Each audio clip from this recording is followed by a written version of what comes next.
হরিগুরু বৈষ্ণব চরণে সাষ্টাঙ্গে দণ্ডবত প্রণাম। আজকের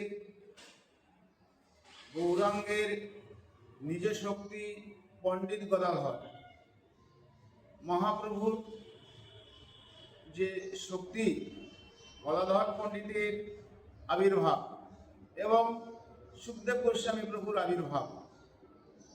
চৈতন্য মহাপ্রভু তিনি স্বয়ং রাধা কৃষ্ণ মিলিত তনু স্বরূপ দামোদরের কর্চার মধ্যে বলেছেন যে রাধা কৃষ্ণ প্রণয় বিকৃত আল্লাহ তিনি শক্তি রসনা দেখাত্মপি বড় দেহ ভেদ গত চৈতন্য আক্ষ প্রকট তদ ভাব মধুরিমা রাধা ভাব যদি সুবলিতম নৌমি কৃষ্ণ স্বরূপম। রাধা ভাব অঙ্গীকার করে এই চৈতন্য মহাপ্রভু তিনি আবির্ভূত হয়েছিলেন।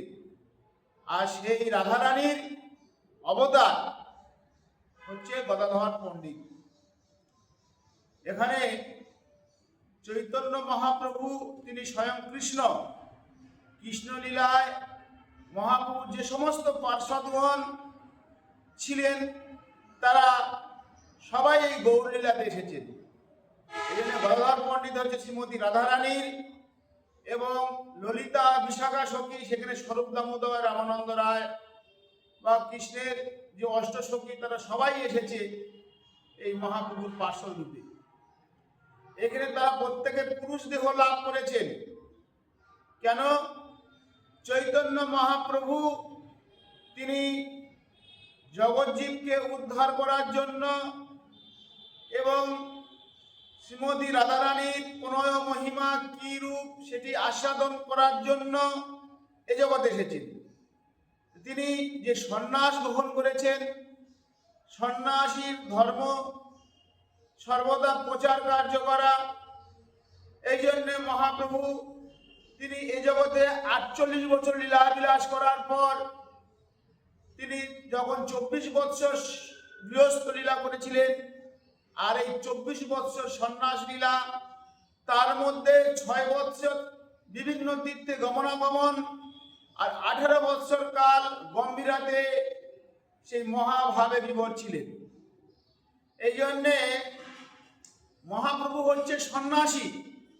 এই সন্ন্যাসীর সাথে মেয়েদের যে তারা যে সখী, তারা যদি ঘুরে লোকের কাছে একটা অন্যান্য দৃষ্টান্ত স্থাপন হবে, নিন্দার পাত্র দাঁড়াবে। এই জন্যে তারা সবাই পুরুষ দেহ লাভ করেছেন। মহাপ্রভু যখন সে রাধা ভাবে বিবাহিত যখন থাকতেন, যখন কৃষ্ণ বিরহে কাতর হতেন, তখন যেমন কৃষ্ণ বিরহে রাধারানী ললিতার সখীর গলা জড়িয়ে ধরে বন্দন করতেন, বিশাখার গলা জড়িয়ে বন্দন করতেন। চৈতন্য মহাপ্রভু যখন সেই কৃষ্ণ বিরহ ভাব তার মধ্যে আসতো, তখন এই স্বরূপ দামোদর রামানন্দের গলা জড়িয়ে ধরে বর্তন করতেন। এই জন্যে মহাপ্রভুর সমস্ত যারা পার্শ্বদ এসেছেন সব কৃষ্ণলীলায় তারা কেউ না কেউ ছিলেন। তা আজকের যে গদাধর পণ্ডিত তিনি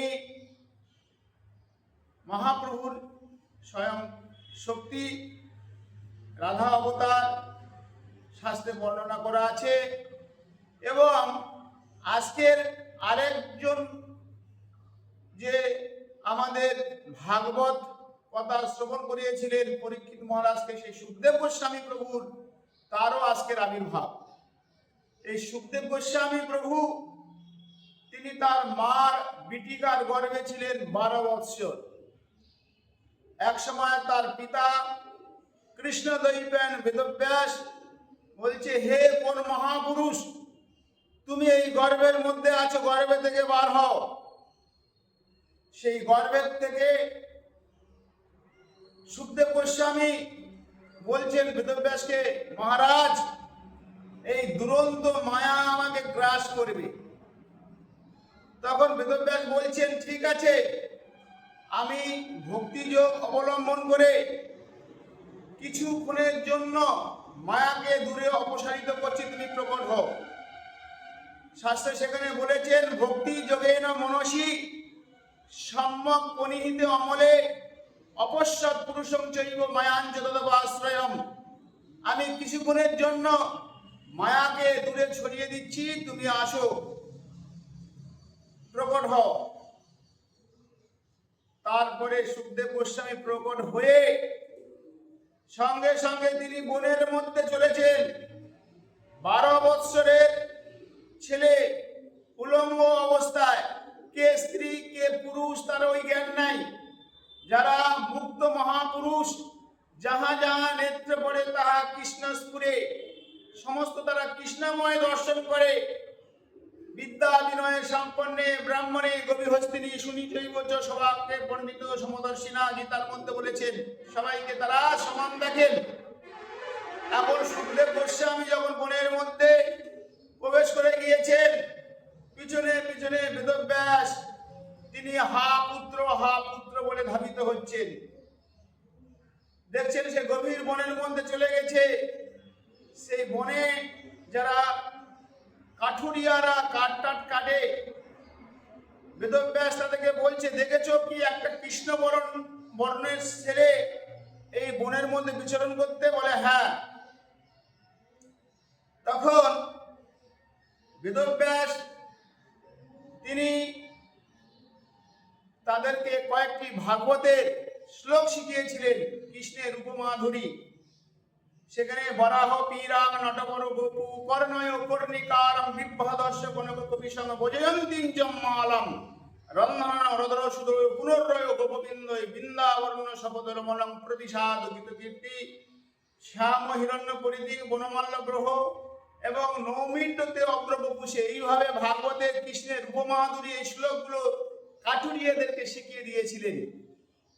আর কাঠুরিয়ারা যখন সেই কাঠ কাটে আর এই শ্লোক বলেন, তখন সর্বমুগ্ধ মন্ত্রের ন্যায়, যেমন যারা সাপুরিয়ারা মন্ত্র, যেমন প্রত্যেক সাপ থাকলে মন্ত্র বলে সেই সাপ যেমন চলে আসে উন্মাদের মতন, ওই রকম সুখদেব গোস্বামী প্রভু যখন এই ভাগবতের কৃষ্ণের উপমাধুরী শ্রবণ করছেন, সঙ্গে সঙ্গে তিনি উন্মাদ হয়ে ছুটে আসছে, বলো বলো তোমাদের এই শ্লোক কে শিখিয়েছে, কোথায় পেয়েছো?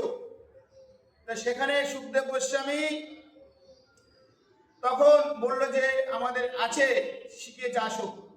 কৃষ্ণ নামের, কৃষ্ণ রূপ, কৃষ্ণ মাধুরী, সেখানে কে তাদেরকে আকর্ষণ করেছিলেন? কাকে? সুখদেব গোস্বামীকে।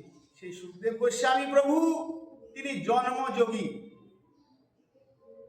তিনি মাতৃগর্ভে 12 বৎসর কাল ছিলেন এবং পরীক্ষিত মহারাজকে তিনি এই অমর কথা ভাগবত কথা শ্রবণ করিয়েছিলেন।